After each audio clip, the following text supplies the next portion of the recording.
So the next point that we're going to look at in our titration curve is what is the pH at the endpoint? And at the endpoint, our moles of H plus are going to equal our moles of OH minus.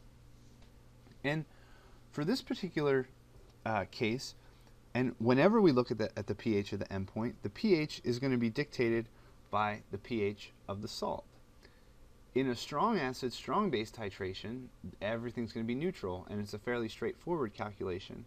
But here, we don't have a neutral salt, because the pH of this salt is going to be dictated by the fact that sodium hydroxide is a strong base. That means it's going to have a weaker conjugate acid. So the acetic acid, weak acid, means that the salt formed from the acetate ion is going to be on the basic side. So we would expect this pH to be basic. Okay, so let's kind of dive into the calculations that we would see here.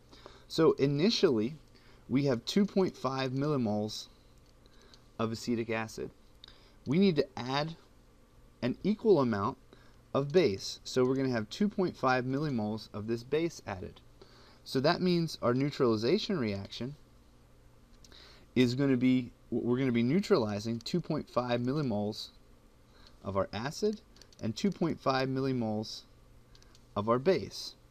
That means at our end point here, and at the end of the neutralization, we have 0 moles of both acetic acid and sodium hydroxide. But in the process, 2.5 millimoles of our salt were formed in this neutralization. So we have 2.5 millimoles of acetic acid at the end point of our titration. So if we have 2.5 millimoles of NaC2H3O2 divided by, and in this case we have to add 25 milliliters of each to reach this endpoint, so we're going to have 50.00 milliliters. That gives us a concentration of 0.05 molar for our NaC2H3O2. So if we look at our salt, so we have NaC2H3O2, and this is going to break down into Na plus ions in solution, plus C2H3O2 minus ions in solution. And if we have 0.05 molar sodium acetate, that means we have 0.05 molar sodium plus ions and 0.05 molar acetate ions.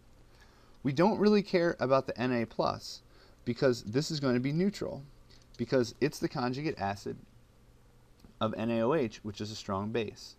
Okay? But if we look at the acetate ion, it comes from a weak acid. That means this salt is going to be basic. So this is very, very important. So we have to take this particular salt into consideration. So we have C2H3O2 plus water.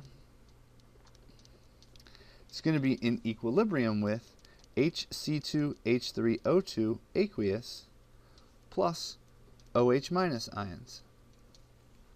We can set up an ice table from here, starting with 0.05 molar acetate ion, which is what we have. The water is a pure liquid, so it won't show up in our equilibrium expression. And our concentration initially of acetic acid and OH minus ion is going to be 0.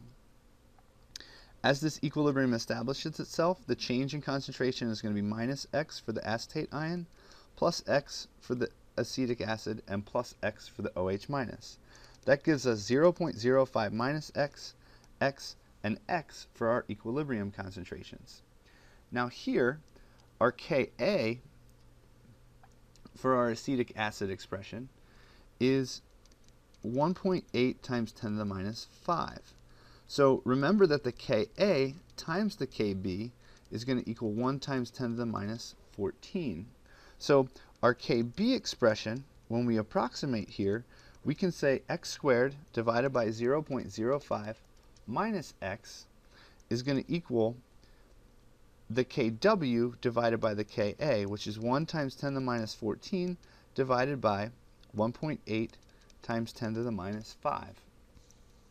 If we go through here and we do the math, our x is going to be equal to 5.3 times 10 to the minus 6, which if we look up here, our x is going to be the concentration of OH minus ions at equilibrium. So our POH is going to equal 5.28, and the pH is going to equal 14 minus that, which is equal to 8.72. And this agrees with what we said from the onset, that this pH is going to be basic due to the fact that our salt, sodium acetate, is going to be the conjugate base of a weak acid. And since it's a conjugate base, the pH should be greater than 7, which is in agreement with the value of 8.72 that we calculated here.